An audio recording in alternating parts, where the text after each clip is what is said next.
Here we go then, we are ready to go racing for 28 laps of the Circuit of the Americas. The 5 lights are now on. Tim is on pole for the first time this season in the Red Bull. It is lights out and away we go, and Tim has a very, very slow start, and Flores is already moving to the left-hand side to get past him, and Tim is already dropping well down the order, down to P5 before we even get into turn 1. Flores looking down the inside of VSR Flying Finn to take the lead, and he has it. Flying Finn runs very wide. There's a Haas car spinning in front wing all over the track, and Lucas is round and dropped to the very back of the grid, and surely that is his title hopes now lying in tatters. As Michael once again is very, very close to the back of Roy. Is he going to look down the inside again into turn 11? Yes, he is. Can he make it work? This time he's much further ahead of the Red Bull than he was last time, and it looks like he might well get that move done. He's very, very slidey all over the exit though, and Roy powers back past him, but Michael will have that slipstream on the Red Bull, and Roy is way too far back from his teammates to get any kind of noticeable tow. So into turn 12, is Roy going to go defensive? Yes, he is, and Michael goes very cautiously to the outside. Roy encroaching on his space a little bit, but leaves him enough space that they don't make any contact, and for now Roy survives in P5, but Michael again looks down the inside into the next corner, and these two title rivals still going side by side, battling it out for P5 here. Is Michael going to look down the inside again? Yes, he is. What a move this would be if he can pull it off, and Roy's run slightly wide, and Michael has got it done. What a move that is, but they're going to go side by side through the triple right-hander. Surely that is not a good idea in these conditions. The two title rivals going wheel to wheel at USA, and they're still side by side. Michael carries it around the outside and dives down the inside into turn 19. What a move that was. Worthy of a true champion, that one. This is Jarno is closing right up to the back of Flying Finn, who had a very poor exit out of turn 11. So down what would be the DRS straight into turn 12. I think Jarno could well be close enough to go for a move here. He's running in overtake ERS mode, but he's not gaining anything at all in the slipstream. Surely he's got to go for a dive here though. VSR Flying Finn moves slightly defensive, and Jarno's happy to look for the outside and go for a cutback line instead. Can he get good enough traction to fight with the Toro Rosso into the next right-hander? Yes, he can. But that's not quite enough, is it? He's all over the curb on the exit as well, and he can't quite find a way through. Flying Finn sure he's going to go defensive here. He hasn't, and that's allowed Jarno to dive back down the inside. Can he pull off the same move that Michael did just a few laps ago? Surely these two are going to go side by side through this next triple right as well, and Jarno's still hanging on around the outside, doing a sterling job in that Force India of being able to fight. And what a move that is from Jarno, doing exactly what Michael did and moving himself up into P2. Close as Jarno has been. I think Jarno could well be looking for a move as we go into turn 12. That gap is closing and closing. It is less than 0.2 of a second now. Is Flores going to try and defend from that Force India? No, he's not. And Jarno dives down the inside into turn 12. Surely this should be a fairly simple move. No, not quite.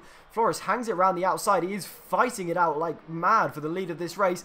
Jarno now trying to go around the outside. That's not a particularly likely move there, but Jarno though diving down the inside once again into this next left, and this time looks like he's got the move done though. Flores with an amazing cutback line though, and it looks like they are going to be going side by side through the triple right-hander. Jarno though with the inside should have the move done, and he does just about. What a move from the Force India, and he's worked his way up from P3 into P1, and Jarno now leads this race.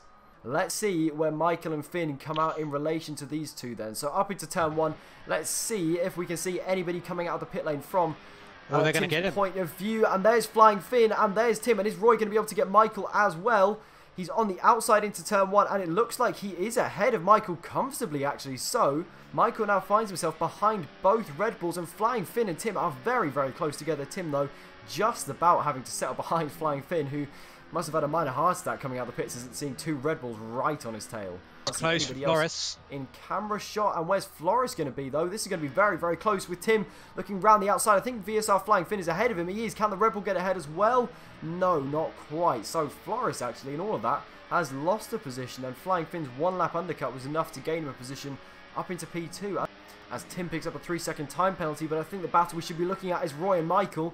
Roy's having to go defensive into turn 11. That's really going to compromise his run down the back straight and into turn 12. Surely this is Michael's chance. He's been sat behind that Red Bull, frustrated for lap after lap after lap, and it looks like finally he's able to pull ahead. They are going side by side down the straight though, and Michael's forced to the outside. Is he going to look down the inside now though? He's fallen fully behind. Yes, he is. He dives down the inside much later on the brakes than Roy into turn 12, down into first gear, clipping the apex very nicely, but Roy carries so much more speed around the outside and has managed to maintain that position for now. And it looks like Michael's going to have to sit behind for another corner at least. So is he going to be opportunistic and look down the inside of the next left? Yes, he is, but Roy defends that very nicely and hits the apex and gets a decent run out of the corner as well. So Roy defending for all he is worth and doing a very, very good job of it. Michael could well be close enough to look for a move into turn 1. He's still running in overtake ERS mode. That gap is 2.5 tenths of a second. Is he going to go for a dive? Yes, he is, from so far back. Michael sends it down the inside of his championship rival, and has he been able to make it stick? No, not quite there. Still side by side on the exit of the corner, and they will be going side by side into the S section. This is almost suicidal, and they make contact, banging wheels, and Michael barges his way through ahead of Roy with a huge dive down the inside, and then very aggressive when they were racing wheel to wheel, and that could be crucial for the championship. Flying Finn getting a terrible final sector at the moment. It's like for Flores to get closer than ever. Flores now has a chance as we're about to start lap 28 of 28.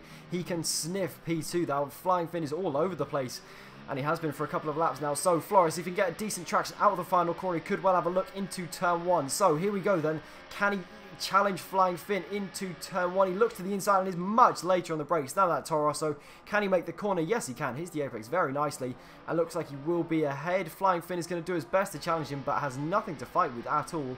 Remember though, Flores does have 3 seconds more time penalties than Flying Finn. So someone who has been absolutely imperious in this race, who's been flawless from start to finish, really. How many times we said that about drivers this season? That gap between Jarno and Flores is 8.7 seconds. That is just absolutely unreal. Today, Jarno has been absolutely untouchable. He overtook Flores, he overtook Flying Finn, and made the most of everybody else's mistakes during the pit stop phase. So, Jarno will round the final corner and come up to the line to win the American Grand Prix. What a drive from the Force India driver, destroying the entire field, finishing almost 10 seconds ahead of Flores in P2, with VSR Flying Finn in P3, and then Tim crossing the line just behind him in P4, and then Michael in P3. And actually the final results have both of the McLarens in P3 and P4 due to the penalties of Tim and Flores, and then Roy crossing the line in P6, and he's, what, half a tenth of a second too slow to try and get up into P5, so not a good day for Roy. Yeah, I agree with that. His second win of the season, whereas this front was very intense here, he has won it in some style. Flamboyant, brilliant. I think it's actually been since Monaco that we've seen this gap, this kind of gap between the race leader and the finisher in P2. It's been such a rare occurrence that we see such a dominant drive, simply because everybody in this league is so fast. But today Jarno has just blown them completely out of the water and completely deserves that P1. And Michael, you've got to give some plaudits to him as well. Started down in P9 and worked his way up to P3 by the end. That is a very strong result. Yeah, it's a really strong result. And yeah, the gap is significant now. Yeah, Roy has got a mountain to climb, really, if he wants to try and win this championship now. So I was running through the final results. Then Jarno, the only driver in the entire field not to pick up a penalty, finishing up in P1, 13 seconds ahead of Flying Finn in P2 once penalties were accounted for. Then Jim Michael, our championship leader, now by a significantly increased tally of points in P3, ahead of his teammate Flores in P4, and the two Red Bulls of Tim and Roy in P5 and 6. Ahead of Danny, a very strong result for him in P7, ahead of Ollie D in P8. Lucas, a very disappointing 9th after that turn 1 incident. Then Clarkey running out the top 10 with Curly, Alex, Big C, Aresi, Alex, Overdy Kink, RC Alonso, and then Nardi and Leclerc unable to finish the race. Yeah. But on that note, that is going to do it for this evening's stream. So make sure you now go and tune into the Xbox and PC streams, which are going to follow this immediately. I'm sure they'll have very entertaining races as well. So thank you all very much for watching, and we will see you next week. Goodbye.